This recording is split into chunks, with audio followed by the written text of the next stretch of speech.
saying that today, that I was like, I am such a big complainer, and I hate that about myself. But I'm growing out of it because I have to like catch myself. I'm like, stop, like you are just fine, like, you know what I mean? Because like every time, like you can ask him like anything. I'm learning that like just literally just ask him for stuff, and literally just start like not only asking but just start believing, like for real, like I already got it, and then stuff really will come to you. Like he will do it, like for real, just because yeah, like just because you just put your faith to work. So with this show, I know you're gonna do good. So just keep going. I'm telling you, just keep going. Listen, I appreciate it.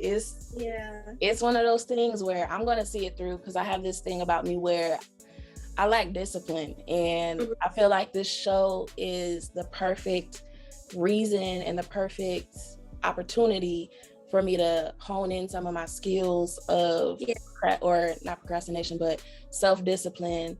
And because I'm not getting younger, I'm getting older, and my business is growing, and I'm going to have a lot more responsibility than I do now one day, Lord willing. So it's like, if I don't got the self-discipline today for what I'm doing now, I'm going to struggle even more so when I, if God decides to bless me with those, expanded territories. So I'm learning, we're learning, it's a learning process. Yeah, it's a learning process.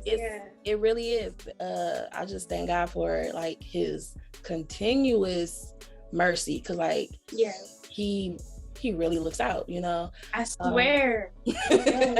Like, the more it's like, if talking about him, it be really getting me fired up sometimes. I be like, wow, like, cause he just like, you just be wanting to tell everybody.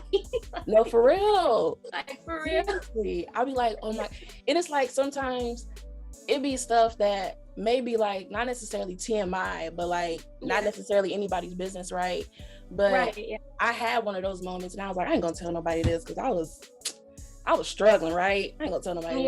I had a conversation with somebody the other day, and I mentioned it to them, and they're going through something similar, and they just thanked me like so much, like, thank you for telling me your testimony, because now I know that there's another side to it. And I'm like, that's the whole point of testifying, because that's what we're here to do, is to tell people how good God is, right? Yeah, you're right. You're definitely right. It's so hard to like be vulnerable though, because we get to this point of like, I feel like with social media, like everybody is vulnerable to an extent, because